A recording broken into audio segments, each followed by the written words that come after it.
By George, I think I've got it. Hybrothetical Thinking. I saw that Bigfoot walking across the screen and I thought to myself, wow, they are real. I ask us all, is that really reasonable? Hybrothetical Thinking. My personal belief is that there is very compelling evidence that we may not be alone. I'll show you a little of the evidence. Hybrothetical Thinking. Researchers at Stanford University School of Medicine have pioneered a cancer vaccine that eliminated all traces of cancer in mice. You could find evidence of that, my friends. You could change the world. Hybrothetical Thinking, a podcast for the hypothetical thinker. Greetings, travelers, and welcome to Hybrothetical Thinking, a semi-informative podcast that explores the journey from probability through Johnny's head follicle all the way down, traveling through his brain noggins, down through to his heart, and then it's going to bust out like a fucking thing from Alien. Woo! My name is Nick Floyd, and I'm joined by my very competent and handsome co-hosts. Hi, I'm Taylor Nelson. I'm Johnny Clark. And the way this works is that either Taylor or myself will do the research for our weekly episodes, and Johnny, sweet Johnny, ice cream cone boy McNugget, goes into McJohnster goes into every episode completely blind, sort of like one of the three blind mice that died in a road crossing accident. That's nice. You know, is it? The whole intro was amazing. Actually, so funny. I actually watched the whole face hugger and then alien pop out of the chest scene from Alien with whoever like yesterday. So that was weird that I infiltrated 12 hours ago. I'm watching you. Oh. I put a camera in your butthole. Oh my god! Oh, what a heinous activity that would be. I know. Very anus activity. Oh my god! Oh my gosh! What a good day. Here we go. How are you, Taylor? Man, I'm doing good, man. I'm just chugging along here in the ATL. Still working on those concrete supergun scratch tracks, and I tell you what, we're like 90-something% done with pre-production. Woo! Yeah. And I don't want to make any listeners out there nervous, but it's gonna be fucking badass. Like when you hear this shit, you guys are gonna crumble to your knees. Like we did vocal scratches this past week, and dude, our singer is a fucking badass, so heads up. So, Taylor, are you saying that it is unsafe to listen to Concrete Supergun when it's going to be finished? It's hella unsafe. If you're ovulating, I would say exit the room. Oh, my God. Oh, my Lord. Or you're in trouble because we ain't paying. Hide your kids. Hide your wife, because the Concrete Supergun's going to blow this album. Hide your wives, hide your mothers, hide your sisters, hide your aunts. That's nice. Wow, that's pretty cool. How are you guys doing? How is it up there in Tennessee? I'm really good. I'm very, very good. Working on tons of stuff. Every time we talk about this, I always bring this up. I'm working on more hybro stuff. Hybro. This stuff's coming up. You guys know about it. Going to Orlando. We have a little a promotional thing we put together. We got a lot of cool stuff coming out, and I'm just so freaking stoked to work on it. Like, it makes me happy. There's only a couple things in life that I'll edit to the point where, like, I need to get sleep, where I'm like, I have to walk away from this. And then Hybrothetical is just one of those things where actually I enjoy it that much that I lose sleep over it. To all of the other things. To all of our listeners out there, if you haven't noticed a pattern so far, this podcast is all Johnny has in life. and if you take it away from us, you're taking it away from him. So please just think about Johnny when you're going to look at those ratings, those 5 stars. When you're five of them. Look at those as 5 of Johnny's faces. And you want to make sure they all light up just right. Because this is Johnny's everything. This is all he's got. Click that 5th bow tie. Click the 5th bow tie. Do it for our boy, Johnny. Don't be an asshole. My mouth, my cheeks hurt from smiling so much right now. He's so happy. I tell you, because this is all he has. This is all I got. When we hit stop, he goes back to the mundane life that is Johnny Clark. He just turns off. He's just a robot. He was created for one thing. Power down. Podcasting. I actually go back to my apartment and just literally put a podcast in up and just talk to it because I need a friend. That's the only way you power up. Like, hello. Hello. Thank you for, I don't know. Would you like to hear a fun fact? Oh my God. Would you like to know more? I watched Starship Troopers 2 days ago. It's still stuck in my head. Such a good movie. Great movie. Would you like to know more? Well, would you like to know? Would you like to know more? Yep. Because I got some news for you. Oh, okay. Okay. So Okay.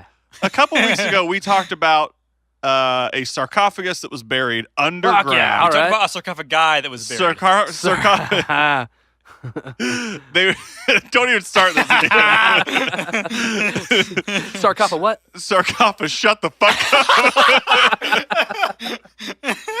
Oh my lord! So the coffin, the big black Granite box coffin. was buried underground. Black granite. Oh my lord! It was buried underground in Egypt. It was buried in Egypt. It was unopened, and everyone thought it was either the corpse of Alexander the Great, or it was Had to be. It was a curse. It was going to be a curse upon the land, a plague of locusts. Beetles everywhere. Well, they opened the sarcophagus. The sarcophagus. Sarcophagus. Nick, spell it out. The sarcophagus. They opened it up, and nothing's been cursed so far, so good. But what they found inside were not one, but 3 decomposed bodies. Ooh, little three-way. Tight. That were non-royal people. But what makes this crazy is that surrounding these decomposed bodies, and guys, if you're eating lunch or breakfast, wherever you listen to this podcast, you might want to just take another bite. These corpses, these decomposed bodies, were surrounded by like red liquid. What? Wait, that hasn't been Fucking evaporated tight. or decomposed? Yeah. So they're calling it, the internet, of course, as fucking crazy as the internet is, jumped on board and gave it the name Pharaoh Punch. Basically, what Pharaoh Punch is it's sewage water that leaks into the sarcophagus, shitty. and then blends with the decomposing bodies, which makes it this like sludge. And I can smell it right now, dude. Yeah. Oh man. But- Joking. No way. That's what it is. Ugh. Yeah. So I wish it stopped getting crazier. Oh man. But someone, of course, because the internet is batshit crazy, someone took to the internet and decided to make a petition Bottle that shit. to bottle it Yeah. and allow people to drink it because they Shit, yeah. considered it as a form of some sort of carbonated energy drink. And the whole point is so we can assume its powers and finally die. Why would they Wait, just consider it an energy drink? Yeah. Wait. Oh, yeah, it makes sense. There's decomposing pharaohs. They're not pharaohs. Wait, yeah, they're just normal people. People from that time period. If anything, they're probably What? slaves if they were workers. Yeah. So then we should be able to do this to each other and absorb each other's powers? Like, what? Yeah, like some sort of crazy, like that's- Four Loco or some shit. Oh my gosh. Oh, man. 4 locos, it like takes 4 crazy people to make 1 4 loco? It does. 4 decomposing That's bodies? like the It'd be most 3 sterile Loco. thing in the world. Oh, shit. And the 4th to drink it. And the 4, yeah, three bodies, 1 human person to drink it, 4 Loco. Oh. 4 super crazy dudes. But the insane thing is about this petition is it's 17,000. This is as of July 23rd. 17,645 people. Hang on, let me just get an updated stat here. Where's the live ticking tracker? Our news coming in right now. Our news is hot. It's coming in right now, right this second. It's 1 more just came in. We have 2 more, 3 more just came in. 28,396.78. Wow, it's moving that fast? 9 people have signed. Holy shit. Wow. 28,400. This podcast is going to be about all the people who are signing the petition. We're going to give you This is a live updates. tracker of sarcophagi pus. Drink liquid, bottle it. That's not the weirdest thing they've bottled. I remember back in the day. So I used to wear Michael Jordan cologne. Nice. They don't sell it like everywhere, but I wear it even though it's a cheap cologne. I wear it. Used to. The competitor cologne, Shaq Diesel, came out with one. What was his called? Shaq's Sweat. Ugh. Yeah, you bet it was. Wasn't Lady Gaga's perfume supposed to have literally blood, pus, and some type of It was something crazy. It was nasty stuff. Yeah. Those would be the things I'm not saying I would want any of our bodily fluids in there, but if you're gonna put bodily fluids in there, wouldn't you put it's perfume, so you'd put pheromones in, right? So yes, but there's a difference between pheromones and blood or piss. Yeah, that's why I probably wouldn't put piss or blood in it. I'd be putting those are some strong shit pheromones. that contains pheromones, dog. So I'd what be you're putting saying, pit sweat, fucking booty sweat. booty sweat. this sounds like from Monsters Inc. Like their deodorant was like nasty, like wet dog or like smelly sewer. That's like what we're branding. Nick, you're telling me that there's thousands of people that are sending a petition to bottle up maybe 100 of these things? Yeah. What? And then what's 28,406 to be how exact. many bottles do you think we're talking? 28,406 bottles, Johnny. No. A sarcophagus is not that big. It's probably just like a shot. No, I get it. This is actually the people that started this petition are the actual owners of either the property or the sarcophagus itself, and they're just trying to drive the price up on this fucking sarcophagus juice. Sarcophagus. Sarcophagus. Some of these comments. Sarcophagus. So what? They're just trying to drive up the price because it's super rare. Obviously, it only exists in this one sarcophagus. Some of these comments on this page are fucking hilarious. Like someone said, William Riesling said, "I want to be a bony boy." What does that mean? I want to know what it means. Someone else. Bony boy. Someone else says, "No, I can't say that one." Someone else. Your mouth to me. What was it? Someone else says, "Let the lost souls find their new homes in our bellies." So, at the end of the day, they're going to consume this decomposed flesh liquid, or like the viscosity of probably like slush, and what? Die? Yeah, I guess so. That's all it says. But before we, because I'm not going to read any more comments, but I just scroll past this one. Ollie M 4 hours ago said, "Free us from our flesh prisons with the ancient duty water." Ancient duty water. It's so funny. All I can think about is just that garbage water, like that just sits at the when it rains. You accidentally leave the garbage can open, and water gets down to the bottom, dude. Like that's all I can picture. And it's kind of pink. It's like strawberry milk flavored, like colored. Probably not that flavor. I don't like this. I can smell it, man. It's so gross. If they were mummies, I guess these guys weren't royalty, so maybe they weren't mummies. Maybe they're just decomposing bodies. But if they were mummies in any way, they were in a sarcophagus, so maybe they were mummies. No. Because they weren't mummified. No, they weren't mummified. There's no way that anyone of royalty. This is from my perspective. Well, they're non-royal, so they have deemed them as being three non-royal. But why would three people be in one? No, that's what I'm saying. So I'm saying they weren't like embalmed or whatever. So there's no like weird chemical. No, that they'd it's be bone drinking. juice. Okay. Yeah, just bone juice, which Johnny? I guess is healthy, right? I really want to say, okay, so You have a thought? there's no way that back then they would have buried somebody, put the effort into embalming them or taking whatever procedures they are to make them mummified, and then putting three. That's almost disrespectful. Not only did they not put just the name on there, they had like all these headstones around it, right? Yeah. There's no way that these people were anything but just common folks or slaves. But think about a sarcophagus in itself. Like, I bet you those weren't free. I bet you that was not an everyday item that like every dude on the street could get. That sarcophagus probably took years to make, maybe? I don't know. I don't know how long it takes to carve shit like that, but definitely like a lot of work. Maybe they were like the people that. Oh, maybe they were the workers. Maybe they were the ones who built the sarcophagus, and therefore they were like the master craftsmen. So, now, dude, think about that like, shitty life. This is almost like a music video idea. Nobody steal this. This is my idea now. Yeah, good luck, Taylor. You just have like blank canvas type space, right? And you got these people, and maybe they're just carving something like a sarcophagus, and their entire fucking life, they just are carving this sarcophagus, this cube with the lid, and then finally when they finish it, they just fucking get in it. Whoa. That's like a Korn music video. That's a Tool music video, hopefully. It'd be like digging your own grave, essentially. Yeah, exactly. Nobody take that. Actually, we're going to edit that part out. We're gonna cut that right now. Well, the idea it's been published, so if anyone takes it, fuck. If you fucks. Yeah. This is copyright episode 19. Copyright under episode 19 of the Hybros. We own the rights, so bye. Just be respectful. just be a good person. Be respectful. If you make a video, be a good band at least. If you're going to take it, at least give us a rating. At least give us a 5-star rating. Yeah. Make my dreams come good, true. Very good. My if favorite. that's all it took to get a 5-star rating, dude, we could spit out ideas all day. Taylor has the most amount of ideas. My favorite thing ever is so that's the news, but I'm going to add this thought, and then Taylor's got something he'd like to share as well.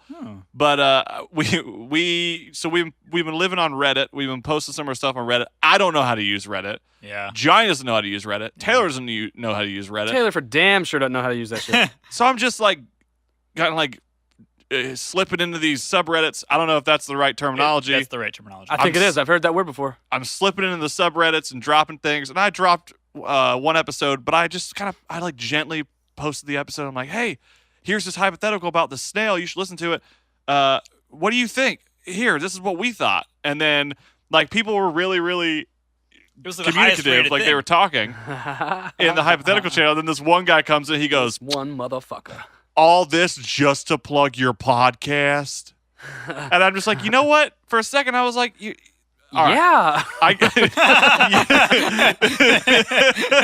Yeah. It's all about organic, on the ground marketing. That's all I got. That was funny. It was just such we gotta get on the interwebs and fucking put those theories out there. Screw that guy, but hey, good on you for being observant. We just want to share. That was my response. I was like, listen, dude, all we want to do is we want to create a conversation, and all the conversation we're creating are between the three of us right now, and that's why we want to get everybody talking. That's the point of the podcast. Yeah, talk. We want to make people talk to each other about stuff that's not important. The hard things. Not important. Talk amongst yourselves, you know? Anyway, Taylor, what you got for us? Lay it on us. Man, it's not a massive piece of news to everybody, but it is to all of us and everyone who listens to this podcast, because we know the weight. We know what this means, and we know how much it hurts. Johnny. Wait, what? Oh. Wait, it hurts me? A few weeks ago, we talked about how dominant ACLU has been. Come on. And how they're setting records left and right. They just lost attendance records. Whatever. I don't know. Wins, losses, that's not what we're talking about, bud. Since the last time we spoke about ACLU, they just broke the attendance record again. They broke it again. Well, they have a big stadium. Broke it again. That's the fifth time this season, I believe. They have a big stadium. Good for them. It's a new stadium's stadium. like not even all the way open. I know it hurts, Johnny. I just wanted to let you know that. Taylor, I don't give a fuck. Okay. I know. I can hear it in your voice. Taylor, okay. It's okay. If you have a big stadium, a lot of people can see it. If you have a small stadium, not a lot of people can see it. That's very odd logic, Johnny. It's not I don't agree with it. Okay, I don't agree with it. Here's an example. Ready? In the Bundesliga, Bayern Munich has The Bundesliga is you gotta pronounce it, man. Bundesliga. Bundesliga. Okay. The Allianz Like Arena. Stop. Anyways, has a large. You didn't give me a chance. Has a large number of stands. You fucker. Okay, has a large number of stands. If there is a couple more at that game, the big games will sell out, and they will have more numbers than you will. Right? What are you, some kind of a stadium engineer? All I'm saying is like that the Russia World Cup that no one showed up controller? to. Sells out is sells out. If there's 80,000 in ATLU and there's 90,000 in Allianz, then 90,000 is going to be the record breaker because it has more occupancy. I agree. The real hero here is Arthur Blank. He got the stadium for us. He's making moves left and right. Gosh. Praise be to him. Now, Taylor, I don't even care about American soccer, okay? I'm not even repping Nashville right now. I'm talking about European soccer. I don't think you understand. I don't care. Oh my good lord. Fuck. It's okay. It's okay. It's okay. Was that it? All right. Well, that was the whole piece, and that was that was bringing you guys up to date in the world of me. Taylor, I heard recently that they lost, and I didn't want to bring it up to you because I thought you were going to get mad, so. I don't pay attention to losses, dude. Why? That's the important part white of noise. the sport. It's white It's noise. just how many people show up? Yeah. And how tight our chants are and stuff, and how loud we get. Oh my god. Stuff like that, right? You want to hear tight chants? That's you should all go to that England. Some of those chants are hilarious. Well, hey, okay. Well, another side note to our amazing stadium. This past weekend, we officially had our opening ceremony for the lid. Ever since it's been built, we haven't been able to open and close it on demand like they're supposed to. It takes a hell of a long time to do it. Sounds like a shitty But this weekend, it was the release. They're able to open it and close it now, so it's awesome. Billions of dollars worth it. I'm so happy for you, dude. That feels good, man. ACL, what up? So before we move into Taylor's episode, I want to take 20 seconds to give Johnny 5 fucking pointers how to talk into his goddamn microphone. Can I, if I may, I'm sitting here making this gesture. Every episode, you try to show me how to talk into my microphone. And you keep pulling. I don't know how it just keeps gravitating further away from your face. Nick, my nose is touching the wind filter. Yeah, but your mic is on the fucking table. I wouldn't say touching. My nose is actually touching the wind filter. All right, I don't know if it's actually touching it. It is. Oh, it's the not. atoms cannot interact. It's atomically, it's not. Do me a favor, Johnny. Grab the sides, grab the shaft of the mic, and pull it right up towards your mouth. And a little bit more. There it is. Now talk. Hello. Oh my God! It's like he's right here in the room with me. Mi amo Pedro Pepe. Every episode, all the listeners just like, whoa! It was like THX Dolby Digital for the first time. Every episode, Nick tries to, with some hieroglyphic hand signals for deaf people, give me this idea of how to move my microphone. And I don't know if it's just me, but if anything, I don't think the listeners care. Maybe they do. You're so soft. People want to be able to feel your voice, Johnny. I don't want to be. Nobody at home is like, man, Johnny sounds like shit. And if they probably. are, they just, guys, if you go to our Facebook page, we're going to put a poll up. Does Johnny sound like shit? Well, just vote yes or no. It'll be up when this. That's not the thing. It's if I sound distant. You always sound distant to me. All right. What's wrong with you? Nothing. You want to talk about things? At the end of the day, I like to move. I like to move my body, stand up, sit down. Everyone knows that I at like home, to move it as well. but my microphone podcast. falls. All these different things. I can't stand still. Who let the dogs out, Johnny? That 1999. Hey, yo, hi, bros. Little pause for the cause as we pass our money-saving powers on to you. If you're anything like me and you like chewing massive wads of gum while being admired for wearing hilariously gruesome t-shirts, then do the natural thing and head over to glorpgum.com and enter in the promo code I'm a Bro Lever. That's going to get you 15% off any purchase over $20. That's I'm a Bro Lever. I''M space A space B R O L I E V E R. Glorp. All right, Taylor, you want to take over? Yeah, I'll take it over. Here we are, episode 19. We got over the new stuff. Now let's dig on in, guys. Here we go, brothers. The cream of the crop. In the year 2003, a wrongfully convicted boy is sent to a brutal desert detention center where he joins the job of digging holes for some mysterious reason. It was 1 hour and 57 minutes long, starring Sigourney Weaver and Shia LaBeouf. Oh, yeah, I knew it! And it is the segue to today's topic. Damn it. Holes. How do you digging up them holes? This could literally be anything, Taylor. Holes! We're talking about holes! Yeah, which white holes, black holes, a hole I dug in my backyard, the hole in the bottom of the Denver airport. The hole Nick tried to dig to China when he was a kid on the beach. There's so many holes. Man, yeah, weird. That's a trend, I guess. I didn't notice. We talk about holes a lot. Cheese white holes, black holes, butt holes. Well, I mean, we're going to talk about holes and try and not connect them to black holes and white holes today, I guess. Which, I don't know. There is a piece at the end that's like black hole related, so I don't know. You tell weird. Me. Spoiler alert. It's weird you brought up Sigourney Weaver because she was an alien, which we talked about 5 minutes ago in this episode. Whoa. What the fuck's going on right now? Bruh. Great actress. Fantastic. Galaxy Quest. Amazing. Great in Galaxy Quest was one of the tops, I'd say. I love that movie.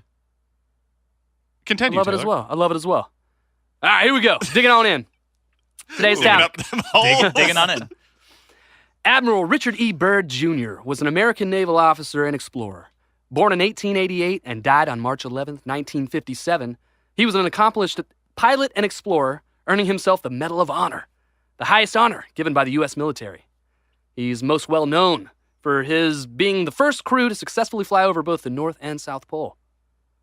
Although, his trip over the North Pole is highly disputed. On May 9th, 1926, Byrd and his co-pilot named Floyd Bennett flew out of Spitsbergen to the Pole, the North Pole, and back for a total flight time of 15 hours and 57 minutes. 13 minutes of that was apparently spent circling around the pole itself. The trip was 1,525 miles, and it would be the world's first flight over the North Pole. Unfortunately, some people over the years have brought up supposed evidence that he never, in fact, made it to the North Pole, instead flying about 80% of the way before turning around because of an oil leak, which in his flight logs he does indicate this oil leak, but he disregards it as a non-issue. And there are also other supposed discrepancies within his account. Later, pilots have refuted the fact that he couldn't even make the journey in the allotted amount of time because of the Faulkner F blah, blah, blah, blah plane that he was flying was too slow. Yet, his flight records do indicate that the wind speeds were unusually high, and it seems to support his flight speed. Okay. Very, very detailed flight logs. Very detailed. Very detailed. They gotta be. Also, there's a discrepancy in his original handwritten flight log, which one detail was apparently changed in his typed-up flight log that kind of disputes where he was at a certain time, which is kind of weird. But, everybody loves planes and stuff. Especially Johnny. But, yeah, even a plane guy like Johnny is probably asking, dude, what's the big planes. deal? I love planes, but I don't really care who flew over the north first or not, Yeah. Well, I say, Johnny, the issue is not about the flight itself, but is about what he supposedly found on his flight. Oh. What? So have you guys heard anything about these expeditions over the North Pole by Admiral Byrd? Nope. No, they don't guys teach haven't me. heard any of this. Okay. They don't teach me jack Sweet, shit in school. Sweet. Okay. I know way more about holes, though, so if you're going to go back to that, I can talk about that for hours. Okay, you keep going. Mateo. Based on the book by that one author in 2000. Yeah, it's an 83 on Rotten Tomatoes. Like I said, hour 57 minutes long. Great movie. I actually have seen it only one time, but I don't even remember it. I just remember that they dug holes. Shia LaBeouf's in it. Sigourney Weaver's in it. It looked like it was a hot desert. That's all I know. At the end of the day, I don't think it was a great movie as far as movies go, but I grew up with it, and therefore it was great in my book. You know Wasn't a Komodo dragon in it or something? No, those are snakes. Yellow spotted lizards. It bites somebody, right? Yeah, they venomous bites. Is that a real thing? Is that in the movie? Or? Yeah, it's in the movie. I'm not sure if it's a real thing. I'm sure there are some type of animals, either snakes or lizards, that are poisonous, like not Komodo dragons, that essentially their saliva is so acidic it'll kill you. Almost like a xenomorph. More connections to Alien. What? Today's podcast is brought to you by Aliens. So, the way the story goes, they begin their flight. Everything seems normal. And like I said, he kept hella detailed flight logs. I guess that's what they do. Yep, I'm sure you're broken. No, I've done some flight talk logs. about You have to not only map out your flight path, the different atmospheric pressures, the cloud formations that are happening, different climates that are changing on the way, any obstacles you can encounter, anything that goes or has happened with the engines, all these different things, because it's so complicated and so important that nothing fucks up or you will die. Right. Hey, you got to keep track of all that shit, and apparently that's what he did. Very detailed, all the wind speeds, all the elevation changes he had to do because of turbulence. Like I said, that oil leak that he disregarded. Whatever. Which is, to me, that doesn't make a damn bit of sense. If he's like, I don't know, just turn around and do it again without an oil leak. That's super dangerous. Totally. Well, I guess the way he describes it was a small oil leak, and the oil gauge is unaffected. It seemed like his plane was unaffected, and I guess this happened somewhere pretty early on in the flight. So as he trucked on, it was okay, and it seemed to be good. All right, whatever. Interesting. And he's constantly, checking back with home base via radio, every so often, just checking in, see how things are going. Everything's good. So everything's going normal, until off in the distance, the distance, they begin to see a large mountain range. And this mountain range, neither of them have seen before, and they weren't expecting any mountain ranges to be here. They weren't really expecting there to be much land here. But the there ice was. wall? Is the ice wall? Well, they were just kind of expecting possibly hit some land, and there would be some land, but like possibly small islands, maybe icebergs, just shit floating around, not necessarily a big old continent-type piece of land, you know what I mean? So they notice this range. They've never seen it before. They're intrigued. As they're getting closer and closer, they eventually fly over these mountains. They look down and examine what they see below. And expecting nothing but white snow and ice, they were dumbfounded. When looking down, they see lush green meadows and forests. What? Yeah. Clearly not the desolate wasteland they're expecting. Not only that, they even see large animals, which he writes down, describing what he sees as a mammoth. Get out of here. So instead of, just flying forward, he examines the area. They kind of circle this area for a little bit, examining, being like, yeah, we are for sure seeing what we think are mammoths and other big old fucking animals down there in these green-ass meadows. Obvious, fine weather. Like, it doesn't seem crazy cold or anything. There's no snow. Fucking crazy. So what year was this? Yeah. This was 1926. Get out of here. So here's, at the end of the day, there could be a lot of things that could go wrong. Either they were fatigued, they flew over a different landmass on accident, or they went back in time. But none of those seem plausible. I mean, even the going back in time, like, I don't know if there has been a mammoth that like far in north. the South Pole. They talk about there's maps, the Pierre Reese map, where it's a map of the uncovered South Pole as if it was made before it was covered with ice, right? And it's been proven that the South Pole was, subtropical at some point in history. Yeah. Okay. But it's not. I don't know if that's the same case for the North Pole. You know what I mean? I mean, so could it going be back in time would still be just like out in the middle of the ocean potentially. Still out in the middle of just some islands and whatnot. Could it be like a Wakanda situation, that's what I though, was where he thinking. just, like, it's not time travel. He just basically found a parallel dimension, Just displaced. Well, isn't that entered in. Like, it's like the Bermuda Triangle, where, like, you fly over a certain area and then you disappear. Could this have been a rift Yeah. You It's wormhole basically- into a different place. that flew into that allowed him, or the oil leak or whatever it is, he could have been inhaling some shit and he was Yeah. just high off his ass. Yeah, right. Yeah. Well- Not only there's two of these guys as well, and they're both experienced dudes. They're not just like, hey, we can fly a plane.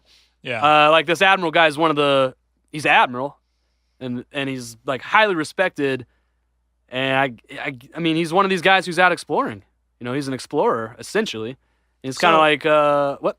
So what I was saying is that I was thinking essentially is that this guy he probably got the Medal of Honor afterwards. But if this guy was such an acclaimed person, once again I bring it back to the idea that if there's problems happening, if there's like an oil leak, if there's things that are happening that are not right, I would find what I'm finding and get my ass back here. I wouldn't like circle around this damn place because like what if it is like Malaysian Flight 370 episode 7 we did where it's like there could be a rift in the space-time continuum or like there could be a Wakanda. Yeah, but think about like how money was such a big thing back then. Like poverty was real, and like if he actually found something significant, he's not going to leave and let someone else find it.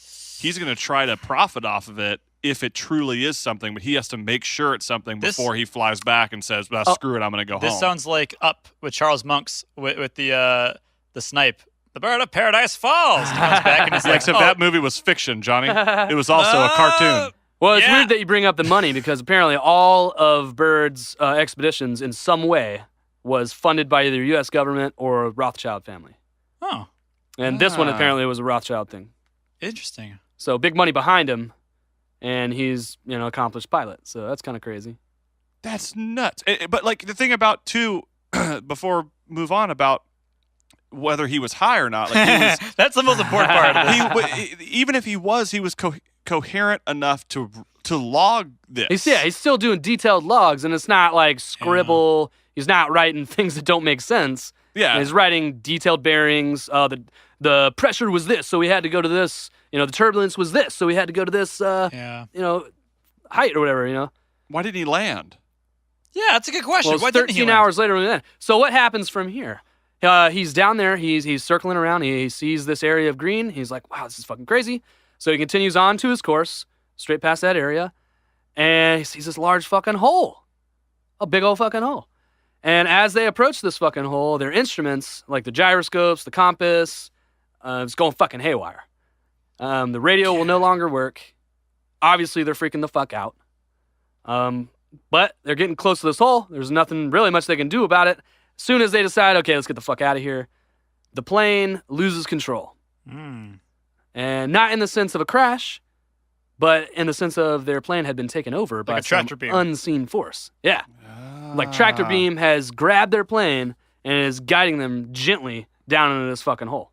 Whoa. Yeah. After they get in this fucking hole, sunlight dissipates. It's gone. So they're in the fucking dark, dude. And almost as soon as that happens, a new light source appears from the direction that they're going. And new light sources seem to be just like the sun. Wow. And soon to come into view is a very large city that seems way more advanced than the 1920s. Get out of here! That he was living in. What the fuck? Crazy looking flying vehicles everywhere and all this other future shit. Just big crazy old shiny city. What's up? He wrote that, like, all this is in his log. This is all shit that he wrote down. Is this in a book? This is crazy. This part of the account, so he has detailed logbook, and the detailed logbook ends like right here. This is where it ends. When it gets taken over, that's when the logbook ends. and the rest of his writings is from memory post the experience. Yeah, I can But imagine. all if of you this were, is written and has been released later in life. I can imagine if you were like in a situation in which somebody took over your plane and you were essentially you're thinking, I'm in the future, I'm in somewhere else, you'd stop rating. What's his name? Richard E. Byrd.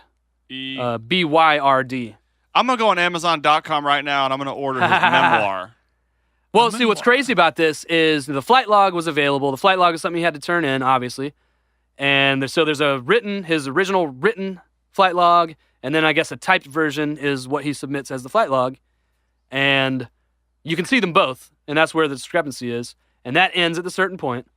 But all this other information that you're getting is from his personal diary that he kept and never gave out. And this wasn't released until he passed away. So he kept this to his deathbed as far as, not telling the public. But right? Why? Yeah, well, cool, he's a military guy. I mean... And he's in the military. I mean, that's like code 1, Yeah. Need to know kind of thing. You're right. But like nowadays, like, well, I've never been. But to me, the North and South Pole, there's fucking nothing there. So like, if this was found out years later that there was like, this is the 27 that this came out. I think. We have technology today that we can go up there whenever the frick we want and figure out what he hypothetically could have seen in any situation, or like, retrace his steps. Why haven't we? Maybe we do all the time, but you haven't, I haven't, Nick hasn't, probably zero of our listeners have. But like governments can do that shit. Like people who are in the exploring world, I guess, can do that kind of stuff. How do you break into that world? I don't fucking know. Because if there was like one thing I wanted to be when I was a kid, other than a football player, it was a goddamn explorer. And I don't know, where was that class? Yeah. But yeah, the argument is this was a government guy. This wasn't just some dude. This was a guy in the government. He was an admiral in the Navy. And he was going there with big money behind him and the U.S. government behind him, just basically to be like, okay, we can fly over the North Pole now. We can do it. You know what I mean? So we know what's there kind of thing. Yeah. But like, who's to say once they get there, they're not going to be dumbfounded by what the fuck they see? They're assuming one thing there is there. If something else is there, why wouldn't they be like, what the fuck? And why would any government in any situation, when they find something new and crazy, they keep it to them fucking selves? Yeah, but like, to me, okay, so like, this is information we can have, and we have it right now in front of us. I feel like people, normal Joes, normal pilots, should be exploring that shit, not just the government. Yeah, they should totally be exploring that, but I bet you if you ask Poco, he'll tell you what the no-fly zones are. We talked about one of the no-fly zones, over Washington, D.C., and then an even more restricted zone inside of it. Both the poles are restricted, like no-fly zones. Yeah, both the poles. So he filled the rest in on memory, and then he typed up his report, gave his report, I'm assuming, to the government. Yeah, absolutely, yeah. Gave it to his superiors, and they were just like, lock it up, shut up. Do not speak of this. It's nuts. This is crazy. It's crazy because, like, I had to actually, I'm just trying to, order a book on Amazon.com right now. Is it his diary? Is that what it is? No, like all of them are just like these shitty, like poorly put together books that look like some dude in their basement put them together. But like I had to dig to even find the idea of this and find these logs. But why is it so hard to find? Yeah, logs are on every single tree in the world. Yeah, I mean, you'd chop them down in video games and whatnot. They should be more easily searchable and findable. The only way you'll find them is in, conspiracy theory videos. Right. So that in itself, it makes our research tough, man, because, where the fuck are we going to research, dude? We got to research the same shit as everybody else, the same places that our listeners are, going to look. So it's like we're getting surface level stuff that could be true, could be false, but everything that I'm putting in this episode today is stuff that I've heard repeatedly. Okay. By multiple sources. So, but who knows? We're all watching the same fucking videos. We're all reading the same shit. We could all be pulling from the same stuff anyway. So who knows? What's to say that this is true? Because I'm sure there's no photographic evidence. There's absolutely not. Yeah. Besides his log, he didn't release it until he was on his deathbed. He never released it. He died with this secret. other than it- telling it- his so- superiors and reporting it to. So how did it get out?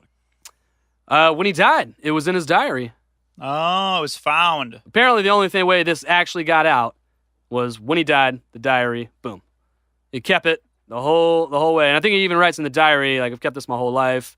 I feel that I'm about to die. This is one of the last entries in the diary. Blah blah blah blah blah. This is what happened. It was kind of crazy. But I mean, dude, the story gets fucking nutty. I mean, dude, we haven't even gotten past where he just sees this fucking city. So he gets guided into this fucking city, right? And as he's floating around in this fucking Blade Runner looking city, two like futuristic vehicles, pull up beside him and guide him in. It's like they're guiding him, escort him on in. Weird. Yeah, escort him down to the ground. They land nice and safely. He hears his voice calling him by name, telling him to get out and whatever. And these two figures approach him. And these two people, they look to be human. They're like very tall, Nordic, like real pretty looking people. I don't know if they were male or female, but it was like that typical fucking attractive Nordic thought. You know what I mean? Yeah. And they're super tall and super like. This is talking like the average superior, age, like very Sweden. superior. Yeah. That basic thought. Swedish. They greet him. They tell Admiral Byrd by name that the master, quote unquote, has something to say to him, and they're going to take him to him. Also, obviously, this place is a dictatorship. Yeah. So, yeah, that's a good point. Sucks. Well, this guy's got power, I guess. I don't know. So the two are guided to this extravagant building, so beautiful and crazy that Byrd himself could only describe it as awe-inspiring. The two were split, him and his co-pilot. Co-pilot stayed. Byrd was brought to the master. And the master explained to Byrd that his people had been inhabiting this place for thousands of years. This place that is apparently pretty close to the hole in the North Pole, literally inside of the Earth at this point. They've lived there for thousands of years, and that they've been in contact with our world's governments for some time, warning them of the use of nuclear power. I guess once it was, nuclear tests started happening and stuff, these people were like, fuck no, y'all can't do that. They started, I guess, flying their saucers out or whatever their vehicles are. They start trying to get in contact with our government. Apparently the government was hostile, as we think it would be. Yeah. Shooting at the saucers and whatnot. So they go back to their place and try in other ways. Continue to try to warn humans, hey, fuckers, stop, please. You're fucking shit up. So I guess this was one other way to do it. He was like, oh shit, human coming towards us, grab that motherfucker and let's tell him what's up. So they're basically claiming that it's not a science for man to tamper with. He told Byrd that this is yet another warning and to go back and tell the world what he was told here. So Byrd took in all that he was told, and it was time to go. He was escorted back to his plane, and him and his co-pilot were safely guided back the same way they came in until they were outside of the hole when they were released by this tractor beam, and all was well. What? And they just kept on going, and they just flew back. So when they arrive back, they report, obviously they report this shit to their superiors, and they're just like, yeah, shut that shit up. Don't talk about it to nobody. Yeah. Imagine the flight back. So it's whatever, Richard and what's his co-pilot's name? Something Bennett. Floyd, right? So it's Richard. Floyd. So it's Richard Floyd and Bennett. Bennett, and the flight back, and he's like, so what'd they say? He's like, you want to talk about this? yeah, exactly. Yeah, we need to straighten our story out. Well, nah. Yeah, no. Did they probe you? No. Oh, no, yeah, they didn't put anything in my butt. But I definitely would have had sex with one of them, that's for sure. Yeah. Did you see that hair? Did you see that? Is this Scandinavian? It's pretty nuts. So the discrepancies came about. People started doubting that they even made this trip. Like I said, that they only went 80% and turned around and came back. And then I don't know why they would just make up this fucking crazy story. As you would. Yeah. As you would. No, I was there, and all this other crazy shit happened. Like, what? Yeah, apparently, they were just, saying that the other pilots were trying to say that the plane that they flew was obviously too slow and whatever. But other people say, hey, the math is there, the wind speed is there. He could have done it based on what his notes say. And the only real discrepancy is one reckoning mark that he makes about his latitude and longitude at one certain point. And when this was February and March of 1927, correct? 1926. Okay. All right. So that makes it more interesting because there was a movie in 1927, a German sci-fi movie. It was one of the first science fiction films ever made called Metropolis. Hey. And Metropolis sounds very much like how they described. Wow. And I thought there could have been an interesting connection here that if it was 1927 and Metropolis came out in 1927, it could be Someone very inspired interesting. by that. Yeah, or like, because that's my idea is that tall tales exist because it's the idea of taking fiction that already exists in the ether. So like to document an alien encounter, you pull from the pre-existing things from like a creative story that someone already put out there. Like Bigfoot, you take elements from Harry and the Hendersons and then you apply them to your own story, and that's how you get a story, and that's how any Joe Schmo can come up with something. Right. But I mean, there was like science fiction only existed in novels at this point. Right, yeah. I mean, these movies. It's crazy that you bring that up because my thought was the exact same thing. I was like, dude, this sounds like a movie that I've seen. So I was like, all right, let me check out that movie and see if it was made pre this date. I found the fucking movie. The movie I was talking about is called Lost Horizon, and it's from 1937. And it's basically about a plane that crashes in the Himalayas, and the pilot stumbles upon this place called Shangri-La, which Oh my gosh. apparently exists in another place in time. I know Shangri-La. Time and place. It's like a timeless place, and you live forever. Yeah. Yeah, so apparently this is all like what that movie was describing was also a Tibetan belief or whatever that a place I think called Shangri-La or something very similar to Shangri-La exists in the Himalayas somewhere, and you just gotta find it. Yeah. But at what point, like, so this is where it's interesting because there's always, every time we talk about this stuff, there's always like, there's one point that seems to make this validated. And I think, I think about like Teddy Roosevelt. One of my favorite stories of all time is in The Wilderness Hunter, where he talks about seeing Bigfoot. Every explorer, every adventurer, every person has sort of a tall tale, especially back in that time period. This could be Richard's tall tale, but why would he capitalize his sanity? Yeah. Why would he give that up? Like to report it to people and be like, hey, here's what I saw. Right. Why not keep that shit to yourself? Yeah. And if it's fake, why would you make it fake like, to the people who hired you and spent all this money for you to sound like a crazy person? Career sabotage, Right. Like this guy he's a lifer, he's a Navy lifer, he's trying to explore and do this shit again. Why would he do that? Why would he sabotage himself? Wouldn't make sense. Right. So that's where it's like, there is validation here. And for it to just disappear sounds like the same shit we've been covering for 19 weeks. Exactly. Sounds very much like a government would do. Yeah. So when they got back, they both got the Medal of Honor. They were hailed for the first flight over the North Pole, even though some people were like, nah, man, they didn't do it. He was told, don't fucking talk about this shit. They never talked about it to the public until his diary was released after his death. And oddly enough, Bennett stuck by the story as well. When people they're trying to say they didn't actually get there. Bennett the whole time was like, nah, man, we were fucking there. He didn't tell the story past that, but he was like, nah, definitely there. All the flight records are true. Oh, so he didn't explain they went into the hole and like that Richard was brought somewhere else? No, oddly enough, he actually died like 2 years later in another plane accident. So he only had 2 years to keep that secret, Okay. So he did it for 2 years, I guess. But, when people tried to disprove that they went there, they both stuck to their stories 100%. Well, good. So they were highly respected. Like I say, Bennett went on to do other missions until he eventually died 2 years later in a mission. But Byrd, even after these extraordinary claims to his bossmen's, he was selected to head some of the most significant explorations of the other pole. What? Yeah, the other fucking pole. So in December 1946, Byrd oversaw a massive excursion to the South Pole.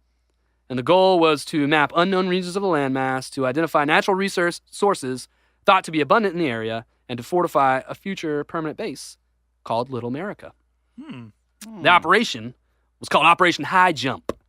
It consisted of 3 large teams, 4,700 men, 13 ships, a bunch of choppers, helicopters, and a couple planes. Byrd was given an unlimited budget and 8 months to complete this. Now, keep in mind, this is 1946. That's right after World War II ended. So, like... Money was tight. Money real tight. Like as tight as it's ever been, right? But, like, why would he get infinite... Infinite budget. It's like getting a Nobel Peace Prize. You know, you have the accolades to basically be the person that's like, okay, we'll give you whatever you want. He had the Medal of Honor, but, like, he didn't bring back anything technically. He but didn't. Knowledge. That's it. Yeah, he bought, I guess, bravery. You know, he went where no one had gone before. You know, let's just say he flew over the North Pole, circled it, and came back. He went where no one had ever gone before on the fucking Earth. Like, that's crazy, dude. If he's getting all this money, where are his cameras? Because cameras existed. Still, 35 millimeter still photography existed in like 1900 something. Crazy that you bring that up, Nick. Because Operation High Jump was fully filmed the entire fucking time. Oh, really? Like, through my research, yeah, dude. I found this documentary. It was called, like, the best documentary you'll ever see on this subject or whatever. I don't know. It was, it was footage that was produced at the time seemingly from this excursion. And part of the operation, dude, they took a fuck ton of cameras, dude. Literally everything was filmed. Well, rightfully so. Rightfully so. Like, you're thinking, yeah, rightfully so in a scientific manner. We're flying over shit we've never flown before. Well, why would we not take pictures of it so we can analyze it, right? The majority of it, I was saying, is because, well, this guy went to the North Pole and was like, I saw all this shit and there's no cameras, and now he's getting an ungodly amount of money, an unlimited budget to go to the other side of the planet, the opposite side of the planet, and opposite side of the plate, if it's a flat Earth, and see what's down there. And they should be like, all right, we're sending you down there, but we're not going to have any causalities. We want to know that something's down there if there is. We don't want any falsities. We want to know. Well, think about that, man. What if they had a hinkling that something was in the north, and they're like, Byrd, we got to get there so we can see if what we think is true. He gets there. He sees what they thought they were going to see. Comes back, tells them, and they're like, okay, keep it tight. We got to tell people that all we did was circle. Hopefully people will say that we weren't even there. Maybe they throw that as a decoy. Oh, they didn't even fucking make it, you know? So it's like still a mysterious place that's hard to get to, you know what I mean? Yeah. But in the government's eyes and Byrd's eyes, they saw exactly what they thought they were going to saw, or at least in the government's eyes. Byrd was obviously surprised. Maybe he saw exactly what they thought that they were going to see, so like, okay, confirmed, now we need to go to the fucking South Pole. Oddly enough, this is like 20 years later, though. 15 years later. But there was also world wars in between, so. Well, so that's probably why they didn't do the exploration, because all the money was being spent for military and not for exploration.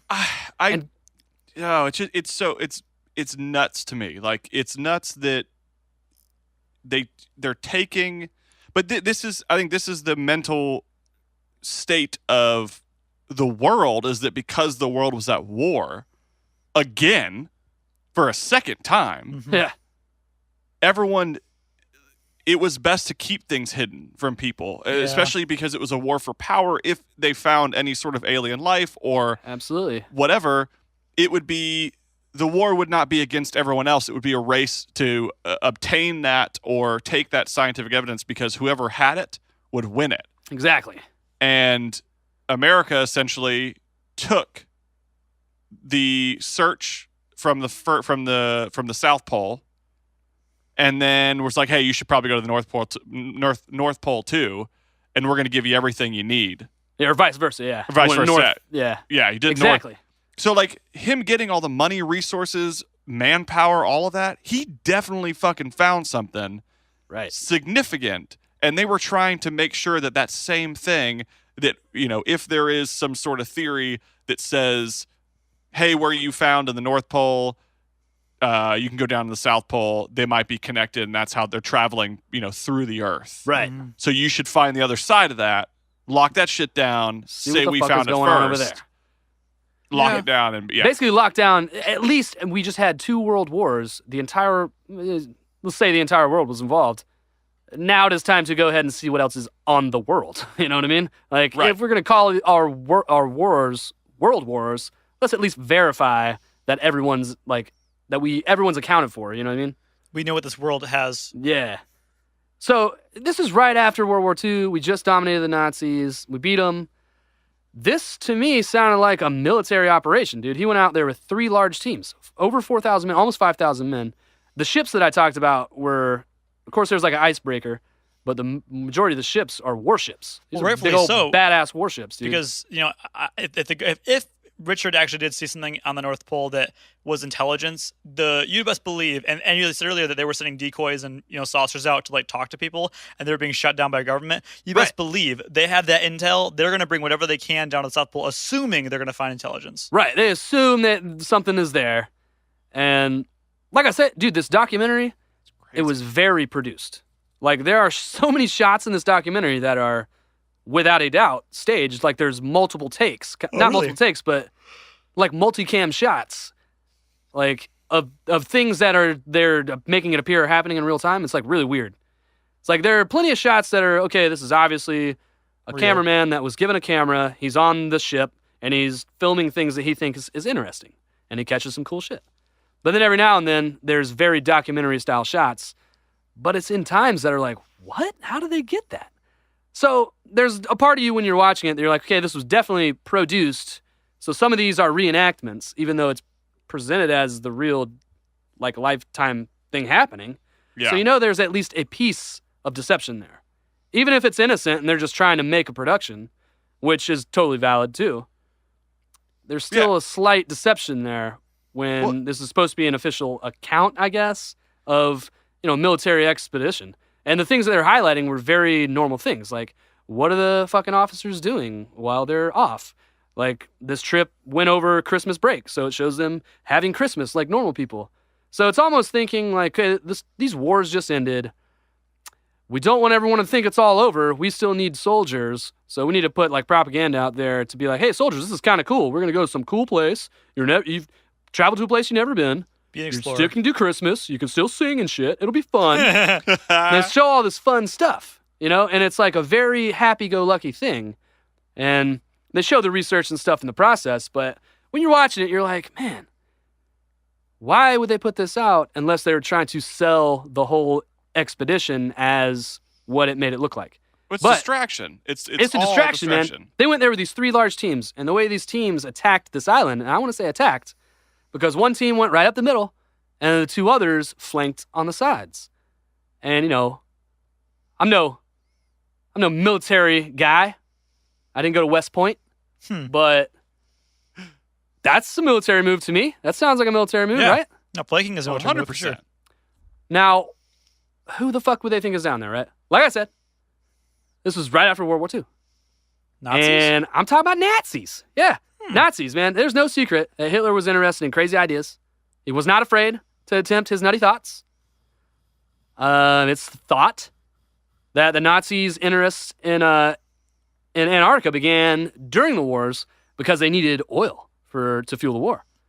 So they go down there to pump up their whale hunting. They start farming some more whales so they can get some more oil. And just another piece of the puzzle that helps support their war effort. Yeah, one of their biggest strongholds, I think it was through Moscow in Russia during World War II, was lost ultimately because they were at an oil deficit. Yeah.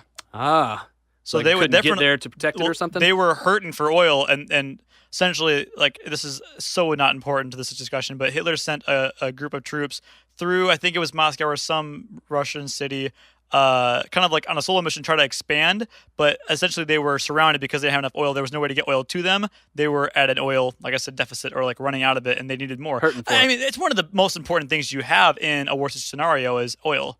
Yeah, and if we're talking, like every war we talk about seems to be because of oil. Yeah. And on a side note, I think the saying "hurting for a squirtin'" that's actually where it came from. Oh my gosh, is that what it's? That's nasty. Really? Yeah, it sounds right. I mean,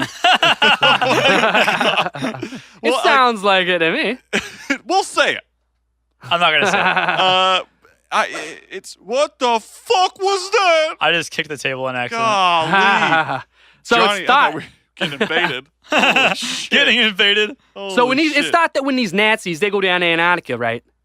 during the World War IIs, probably World War I's. World War IIs. It's thought that when they went down there, they possibly encountered some of these people from Inner Earth. Wait, Nazis encountered them? That's the worst Possibly person. so. That's the worst representation of American or the U.S. population. What a weird fucking connection, though. It was. I didn't mention this before. These Nordic people seem to speak some kind of a German.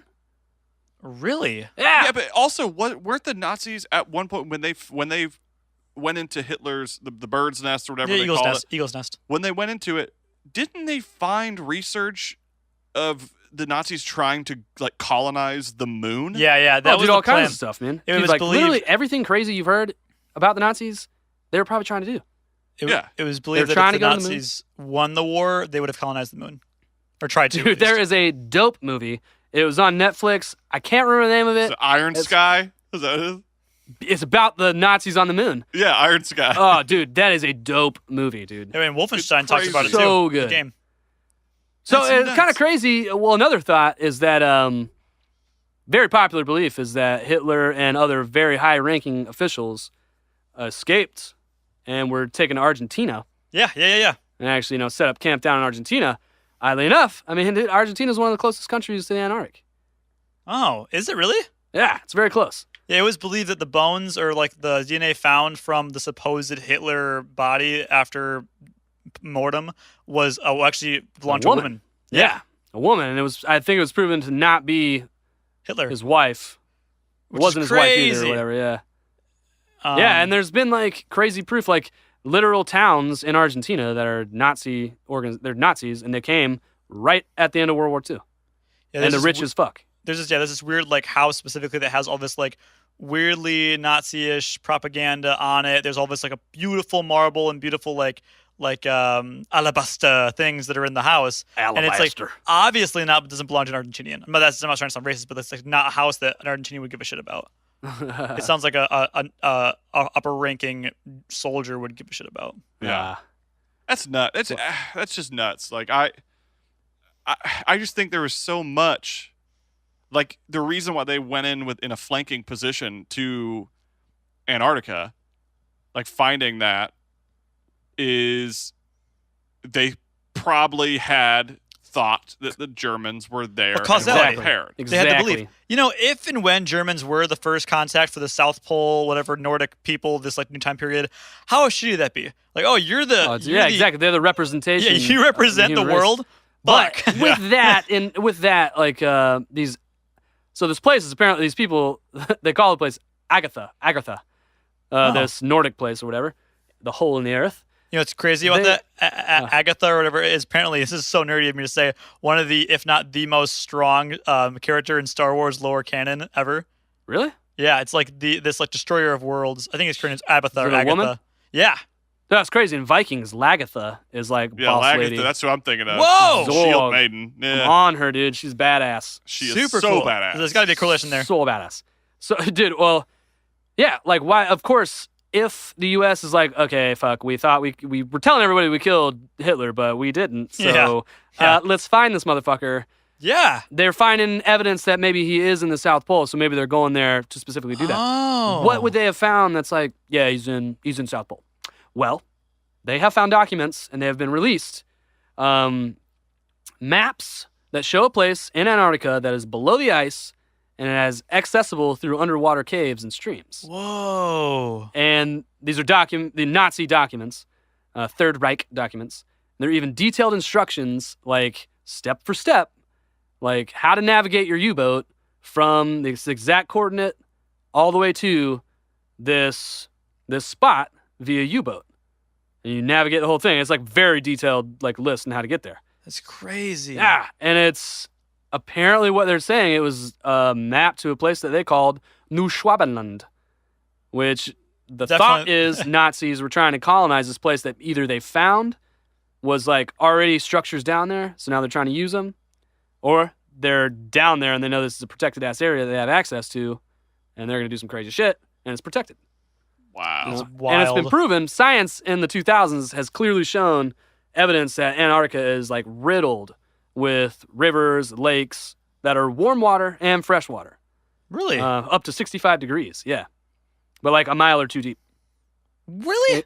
Yeah, I mean, dude, like, yeah, the whole continent is covered with lakes.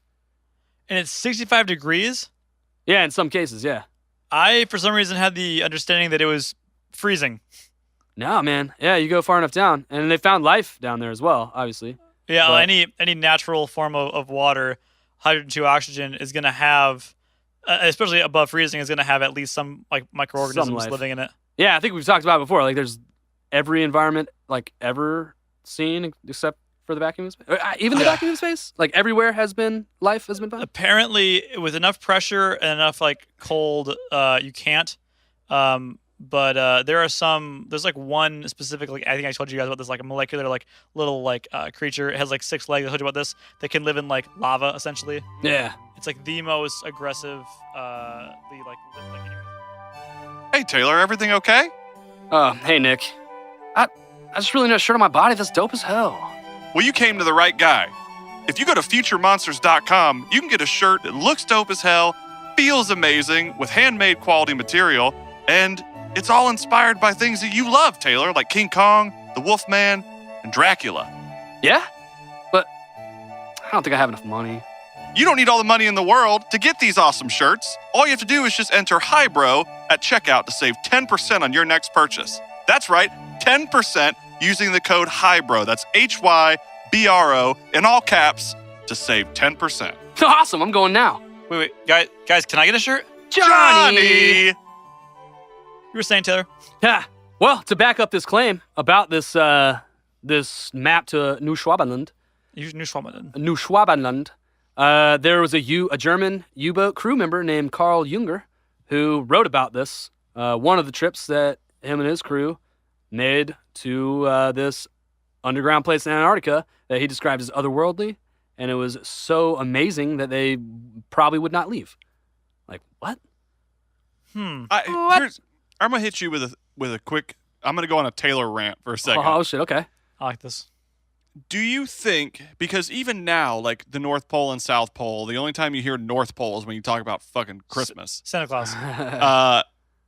You don't really talk about the North and South Pole, and there's a whole theory that I can't remember if it's the North or the South Pole, but in one of the poles, there's actually like a doomsday shelter where they're keeping like one type of seed of every type of plant, and they're storing it in one of the poles or in Antarctica somewhere. Yeah, I think that's a thought. There's something like that in Antarctica, but there is something like that in the U.S. as well.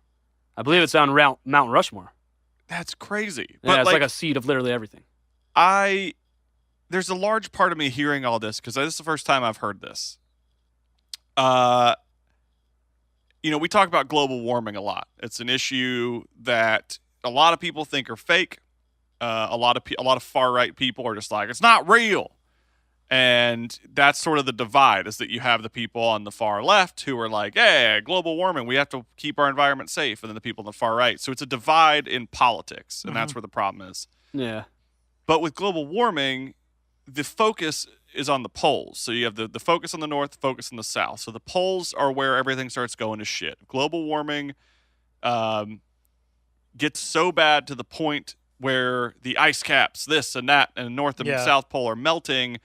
Basically, it's the idea that the whole world is fucked. Yeah, I think they say the shoreline is supposed to raise like 200 feet when the caps eventually melt.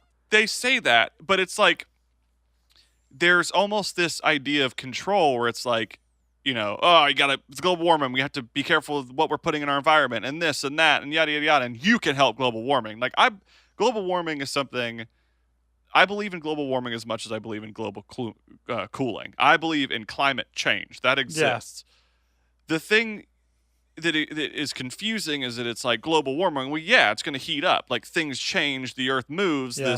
Things rotate and shift. It's the universe. It's fucking crazy. Things don't make sense.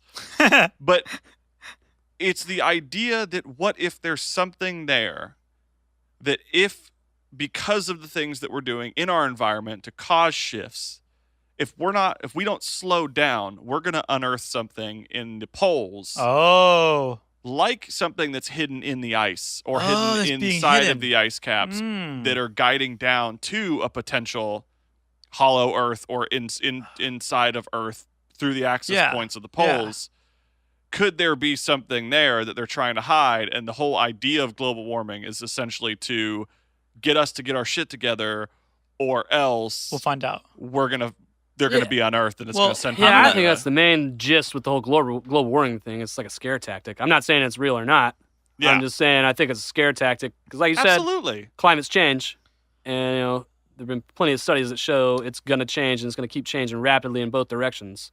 Yeah, I'll be the first for the person. infinity of time.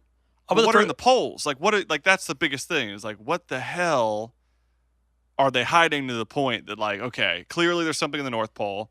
Clearly there's something in the South Pole. The poles are our focus of global warming. What the hell is in the poles? The idea that these hollow Earth people are talking about, and that's what we're talking about, is hollow Earth theory, is that there's a hole in the North Pole, a hole in the South Pole, and the Earth is hollow. And the Earth... No core? No core. Well, the idea is that there is a core, but it's not the same kind of core. It's not like an iron core with a like with an outer core, then a mantle and a crust. Yeah. The idea is that it's a core in the center, and presumably some kind of an iron core still, but it illuminates for some reason. Then space, not a mantle. Then the crust. So so the idea of the hollow Earth is that you could picture it really easily as whatever the core of the Earth is basically a small sun. And that same way we live on the outside of this crust, people could live on the same way on the inside of this crust. That's so the there's idea almost of it, like anyways. there could be like you dig one far way to enough view down it. and there's a different universe or a different So there's space-time. two worlds essentially Two worlds, in one planet. Two worlds operating off a different sun, which is one way to view it. Another way to view it is that the Earth could still be a pretty solid piece, right?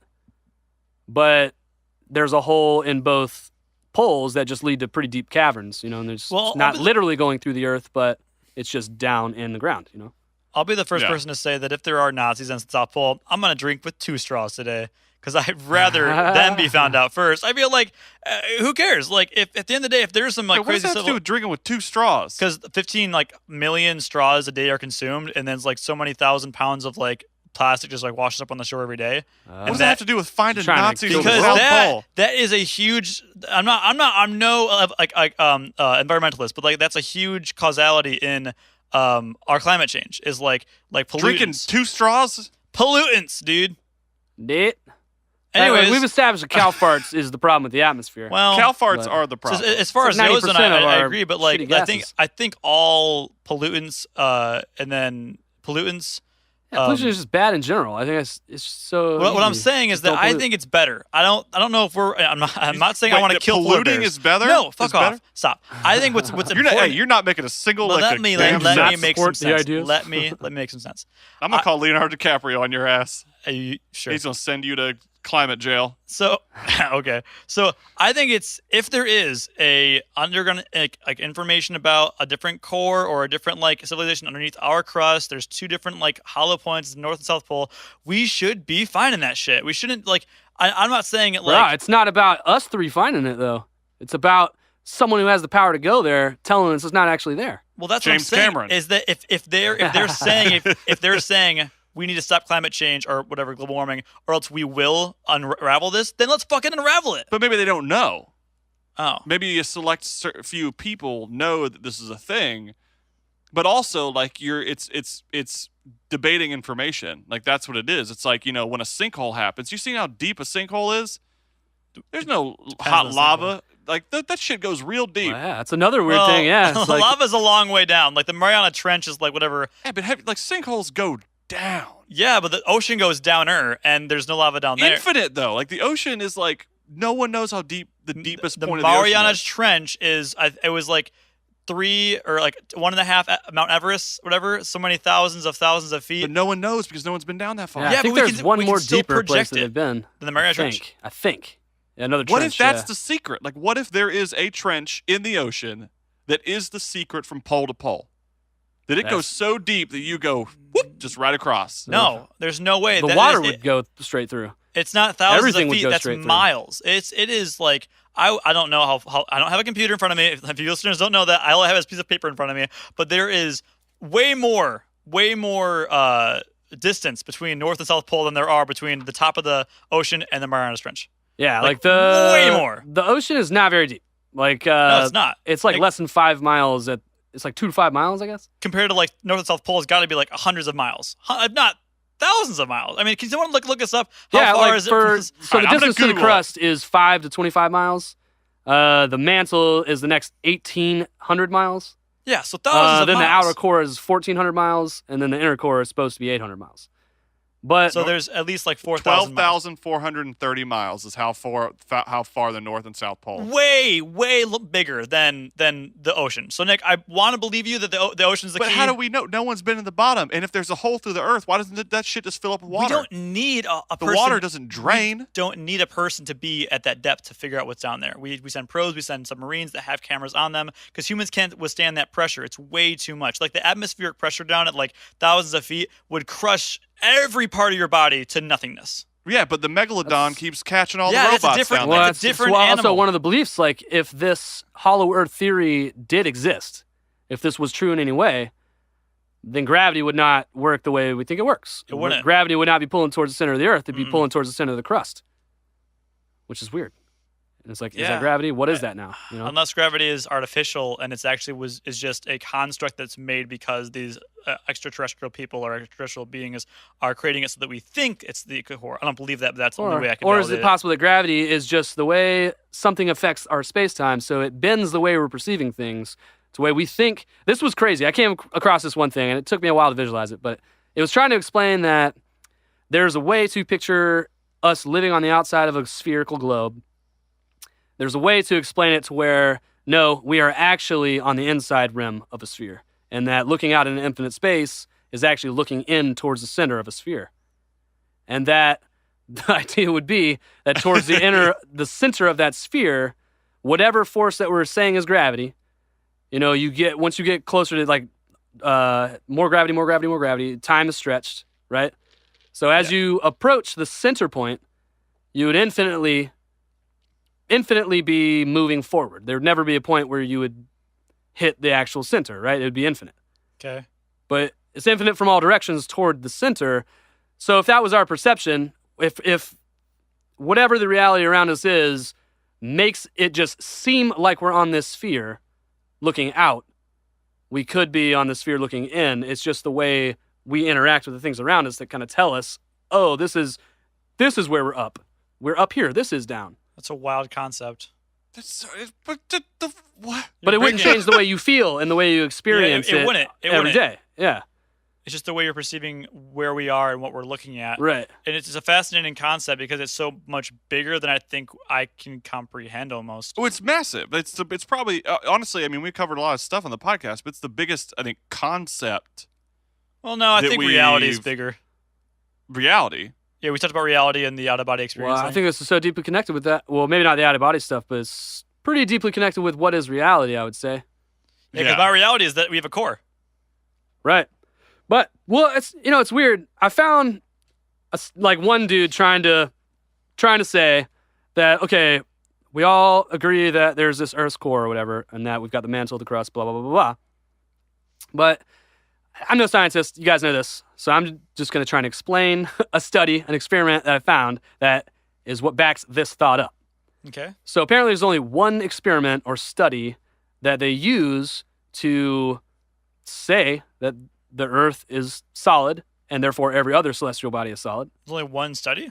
Only one study, apparently.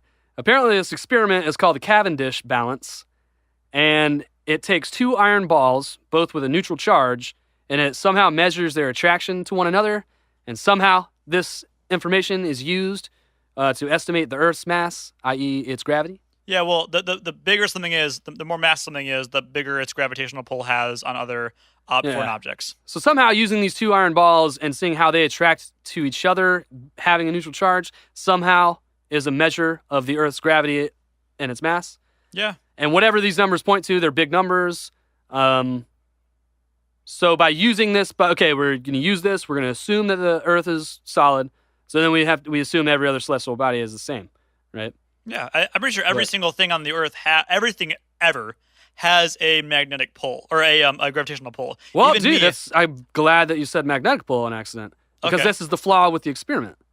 It assumes that both the balls are neutral and that electromagnetism has no effect on this measure. But everyday life tells us that static electricity battles gravity and often wins. So why on a massive scale would the Earth's magnetic field not affect the measure of its gravity? I don't know. And if you applied a charge to one of these balls, then the experiments the results would be radically different. Is it because it's a positive and negative charge on the Earth? Is that why?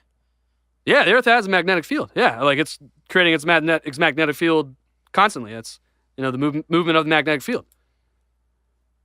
So there's no doubt that the magnetic field exists.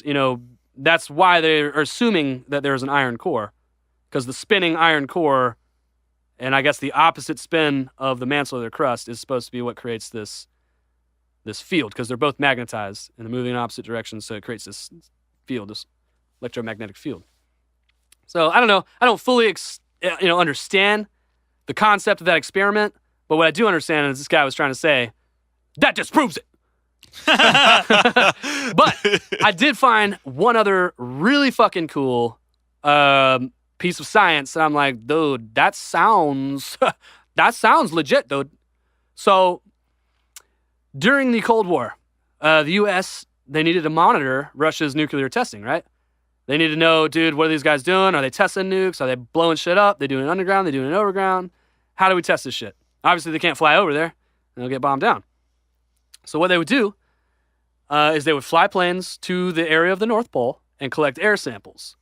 And apparently... Air samples? Air samples, yeah. Apparently all air on Earth, like all weather air patterns, they flow in some way from the equator to the pole and back to the equator and back to that same pole, and they apparently never cross the equator.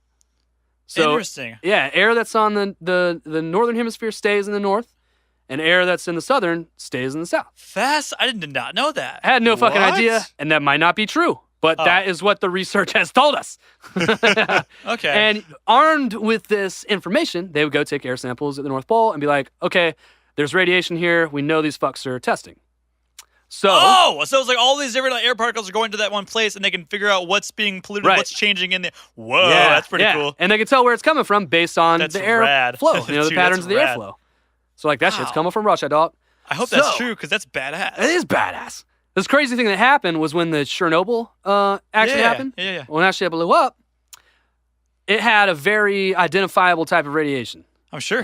Easily identifiable as this was caused by Chernobyl. And they tested the air in the northern hemisphere. Of course, radiation was indeed found, like you would expect. Mm-hmm. They test air in the southern hemisphere. None is found, like they would expect. Cool. Mm-hmm. Years later, a scientific experiment on the South Pole, pulling up core samples, ice and shit, pulls up a sample from a time period that is about 2.5 years after Chernobyl. Its identifiable radiation was in that snow at the South Pole.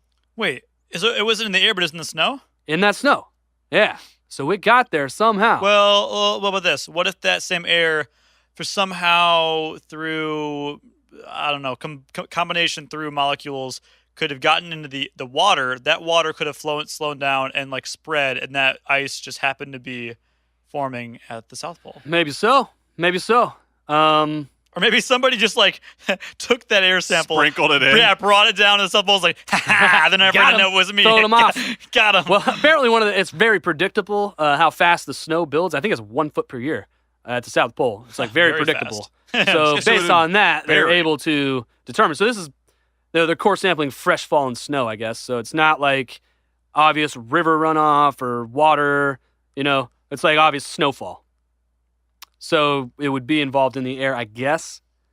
Wait, I'm confused, though, because don't hurricanes go through the equator sometimes? And that's a lot of air. I don't know about that. It's not like they get to the equator and they're like, nope, I gotta turn around. Right. I mean, it seems like this is something that we should definitely verify, but this is what the research told us.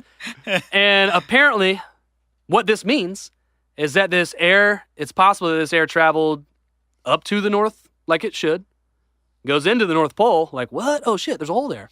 Travels through the Earth, pops out of the hole on the South Pole, and ends up in the South Pole ecosystem. Man, somehow verifying that you can go all the way through the fucking Earth, dude.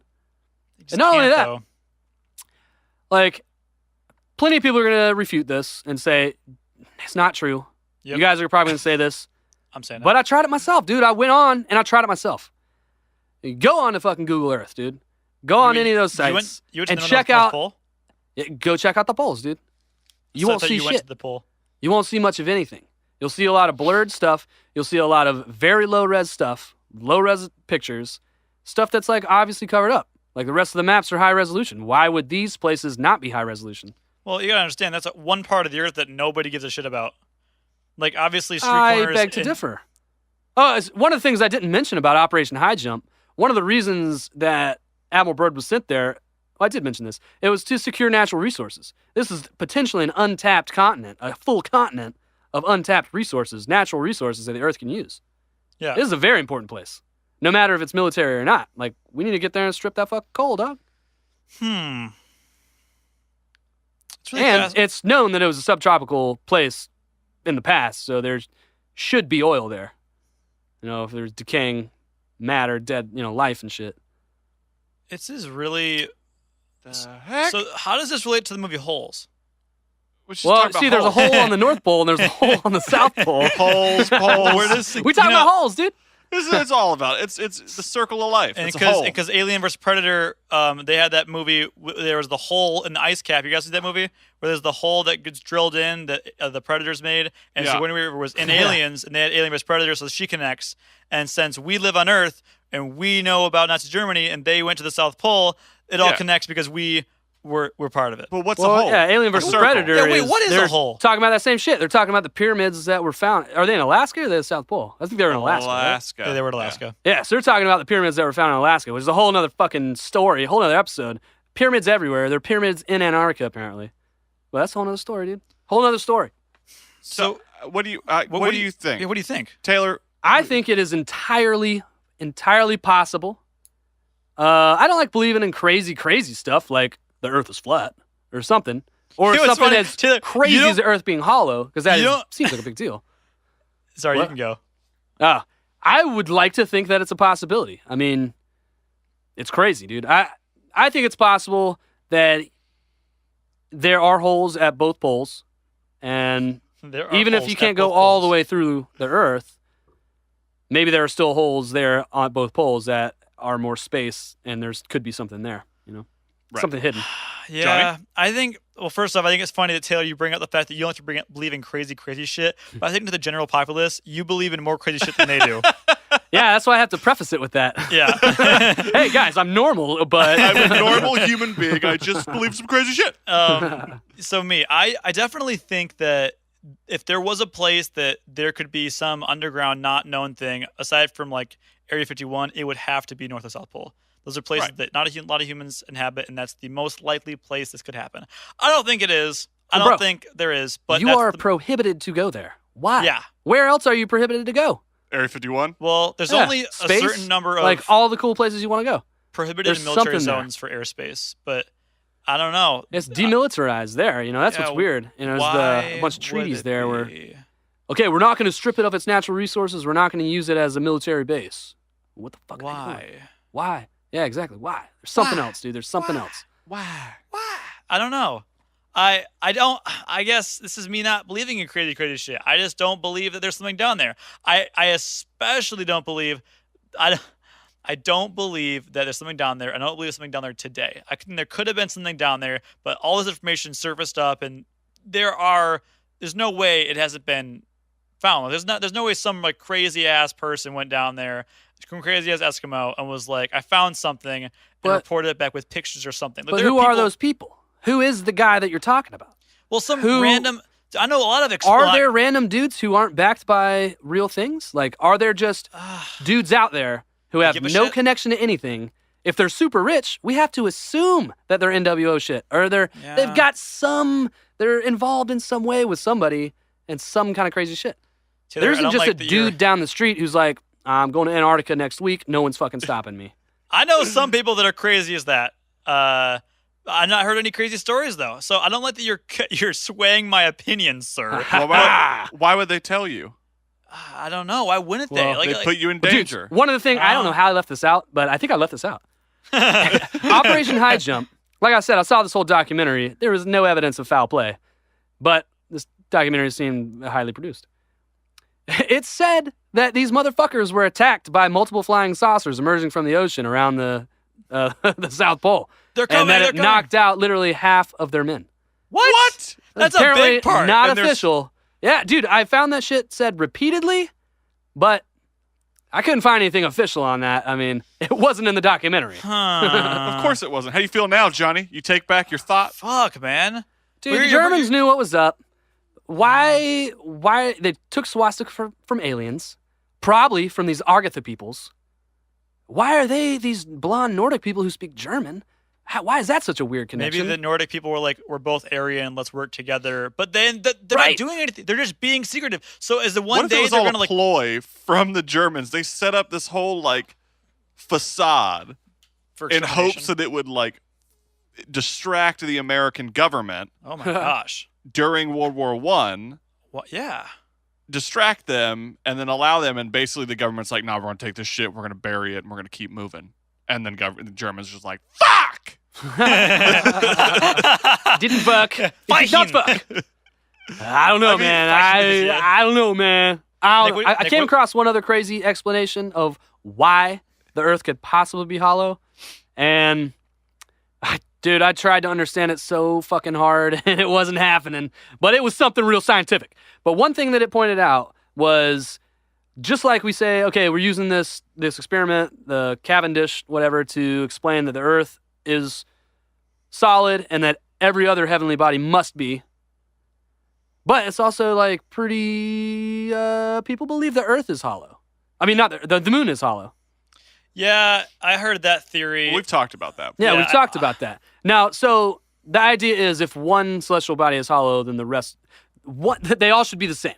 If the Earth is hollow, they should all be hollow. If the Earth is solid, they should all be solid. That's the idea there are that they're gaseous saying. giants, and those. No, he's not asking you a question. He's just giving you science. No, Yeah, we're not talking about their atmosphere. We're talking about their core. They all must have a core. no, Yeah. that's you fucking May Jupiter it doesn't be have a core. gas, may it be solid. It's still a core. It's like Yeah. it's then still a core of matter, right? What I is guess? hollow? The building blocks What of is- life, Johnny. What is Yeah, hollow? what is hollow? Because then if Jupiter is just gas, I would assume that if the Earth was quote unquote hollow, there would be some type of gas, whether it's oxygen, hydrogen, whatever it is, it's in there. So I think that's just proof of the fact that there are planets that are just made out of the solid that is gas, not solid. or Kevin liquid. Bacon is hollow. That's a good point. That's a good point. Okay, Nick, what do you think It happened? was a Hollow Man reference, a movie no one ever saw, but they made a sequel to. Wait, so he wears the fake skin. He's invisible. Yeah, That was kind of cool. it's dope. Kind of rapey, but it was cool. Well, yeah. Well, All right, Nick, no, what it do you think? That movie came out like yeah. What do you Anyway. think about happened about the thing? I want to believe. I think I'm open. I have an open mind. I'm open-minded to everything. I want to believe. I think there are too many little discrepancies in the disproving of this that I think that there definitely is something there. And as always, I do think the government took whatever was found and buried it. And I do think that's the case. Do I think it's going to resurface at some point? Maybe. I don't know. But the fact that the North and South poles are uninhabited, like you can't go there. It's off limits. They say that it's too cold to live there, blah, blah, blah, blah. And then I don't know. I think there's just too much at play there. And it's been so long. And the fact that it's still so secret, I do think there's something there, whether it is the leading to believe of Hollow Earth or whether it's just secret bases there.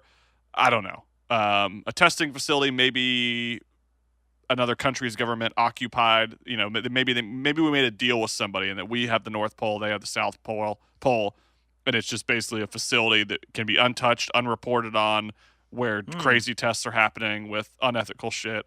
I don't know, but I do think there's something there, 100%. I'll say that. I like that idea. That's my conclusion. Yeah, I think it's just crazy that, photos and maps and stuff, you just can't, they're always like blurred out, blotched out, edited, to where you can't see certain areas where the pole would be. And then there are certain pictures that you can find that may be fake. Who knows? But they seem to show what appears to be little fucking holes, or big fucking holes. Yep. I like to believe it. I don't know. I just want to believe that crazy shit's out there. I really think just like, not saying I believe in a moon landing hoax, but let's say it was recreated in a Hollywood studio. You know, time has progressed to where we now can just see right through that shit. If I could see through it. You know, they can't hide it anymore. Maybe enough time will pass to where it's like, dude, we can be protected from any temperature. Me on a personal watercraft, I can get to Antarctica and go check that shit out myself one day. Maybe technology will let us do that. If one of the three of us is going to do it, it's definitely Taylor. It's 100% Taylor. I'd do it on jet ski. Stand-up jet ski. I'd be shirtless on a jet ski riding straight to the South Pole. Well, dope. Another crazy-ass episode from Taylor. Taylorious. If you have a hypothetical you want us to talk about, or a thought you'd like to share about today's episode, great news. You can shoot us an email, which you guys have actually been using, which is fantastic. You can shoot us an email at hybrothoughts@gmail.com because we have new listeners. That's hybrothoughts@gmail.com. And who knows, maybe your hypothetical will be featured on next week's episode. Also, make sure to head over to the Facebooks. Give us a like at facebook.com/Hybrothetical Thinking. For more content throughout the week, we're going to be doing some video content soon that we're super excited about. You can follow any events that we're attending because we're going to be in Orlando. We have a panel / live podcast in Orlando that we're super excited about that we just announced today. So if you're in Orlando, come check us out there. We're going to have some merch coming out soon that you can pre-order. And it's good stuff. All that stuff. And then iTunes. Make sure to check us out on iTunes and go to the rating stuff. You know what to do. That's all I got. I have one parting word, if I may, gentlemen. You may. Taylor, do you approve? I will let you speak. Okay, good. I will let you speak, sir. So, it's Friday. We're recording on Fridays. If you guys haven't figured that out, we don't record on Mondays. But one thing that's going to happen between now and when our episode releases is the longest blood moon eclipse of the 21st century. Whoa, blood moon eclipse. Which is crazy. So I know everything's going to be fine, but just in case it's not, I just want to let everybody know, be careful. If you see a light in the sky that seems to be getting brighter, jump down in your little doomsday shelters and just hold on tight, because you know what? It's probably going to be the end. The purge has begun. On that same note, Mars, per NASA, is going to be very, very, very close to Earth, and you can see it in the sky. It's about, I want to say, 10 degrees south of the moon, about 5 degrees left of it. If you look, you see a little orange dot, looks like a big star. It's actually Mars. You can see Mars, I think also Venus in the sky sometimes, but Mars is about to be super close to us, so expect all of our tides to be massively fucked. Yeah, no, the opposition of Mars. This could be the end, so load up on supplies. Get ready, but odds are you'll be listening to this podcast on Monday and everything will be just fine. I hope so. I hope so too. Because we got that panel coming up. And last but not least, in the span of the podcast, we have now had 28,458 people sign the petition to drink the red liquid from the dark sarcophagus. They're about to get 3 more from us. Yeah, they need to make these people drink it themselves. One little vial, just whip. Just a little vial. A little bit. They should do I bet they test. could dilute it in some way, right? Oh, And sure. still keep all that sweet flavor. With Four Loko. They'll all that dilute it with sweet Four booty juice. Loko. Oh, that's nasty. All right, well, guys, thank you so much for listening. It's amazing that we're still going 19 episodes, 19 weeks. We love this so much, and we hope you guys enjoy it as well. We have so many more crazy topics to cover. We're only getting started. So I have and always will be, I hope, Nick? Guys, I'm still Taylor. I'm still Taylor Nelson, y'all. I am Johnny Clark. And we're the Hybros. We are. We'll see you in Orlando. Well, no, we won't. We have one more episode, and then, all right, we'll see you in Orlando in 2 weeks. Word to your mother. Bye. Bye.